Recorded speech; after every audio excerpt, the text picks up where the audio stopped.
2024-25 ఆర్థిక సంవత్సరానికి గాను రవాణా, రోడ్లు మరియు భవనాల శాఖకు 9,554 కోట్ల రూపాయల కేటాయింపును ప్రతిపాదిస్తున్నాను. యోజన, పర్యాటక మరియు సాంస్కృతిక శాఖ.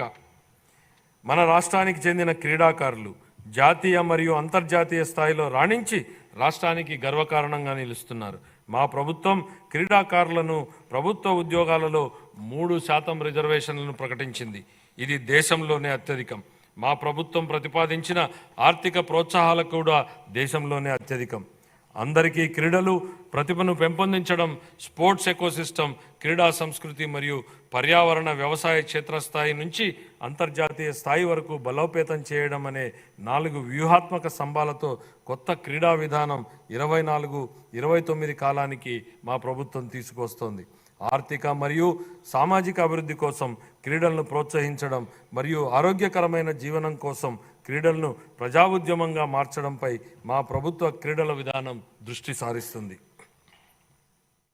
గౌరవ ముఖ్యమంత్రి గారు పర్యాటక రంగానికి పరిశ్రమ హోదాను కల్పించారు. ఇది ఒక చారిత్రాత్మక చర్య.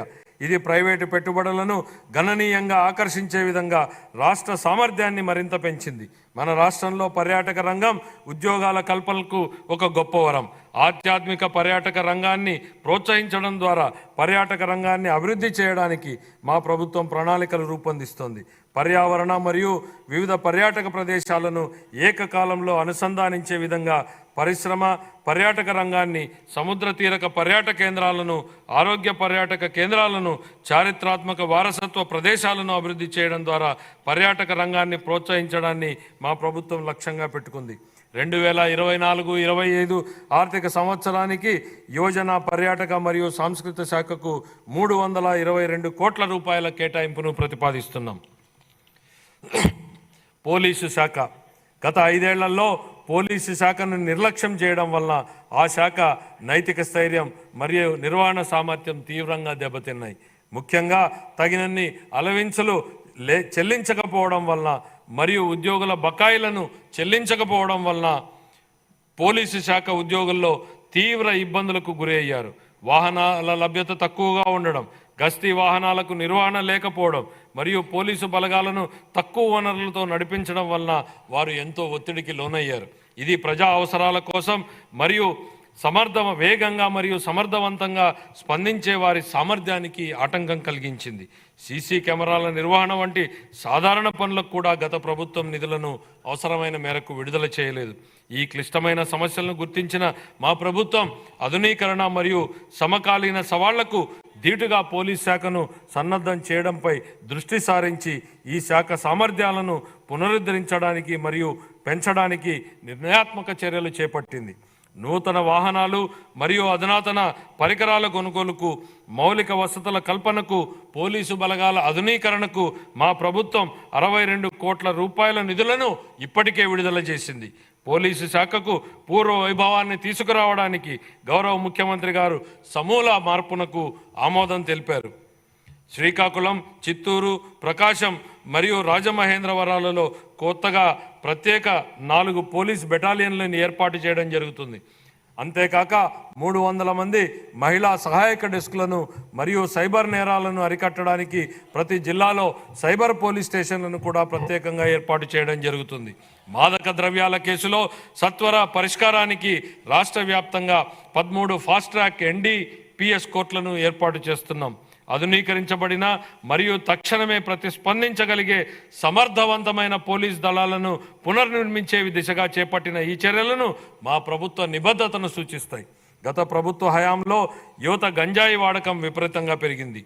ఆ సమయంలో దేశంలో పట్టుబడిన మాదక ద్రవ్యాల మూలాలు మన రాష్ట్రంలో ఉండడం సిగ్గుచేటు.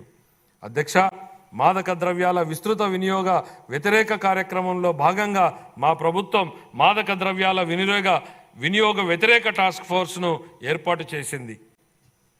విద్యార్థులు గంజాయి మరియు పొగాకు వాడకుండా ఉండేందుకు వారిలో అవగాహన పెంచే సమగ్ర కార్యక్రమాలను ప్రవేశపెట్టడం జరిగింది.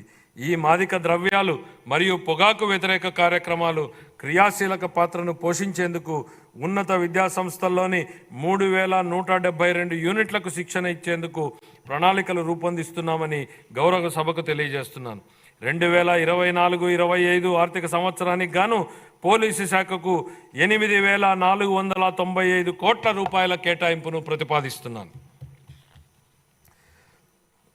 పర్యావరణం, అటవీ మరియు శాస్త్ర సాంకేతిక పరిజ్ఞానం, జాతీయ ప్రమాణాలకు ధీటుగా పచ్చదనాన్ని మెరుగుపరచడం ద్వారా పౌరులకు సుస్థిర జీవన ఆవాసాల కల్పనకు మా ప్రభుత్వం కృషి చేస్తోంది.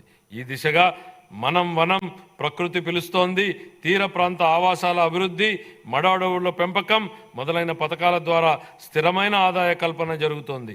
అన్ని శాఖల మరియు వివిధ వర్గాల ప్రజల భాగస్వామ్యం మరియు కేంద్ర రాష్ట్ర పథకాల నిధుల సమీకరణ ద్వారా ఇది జరుగుతోంది.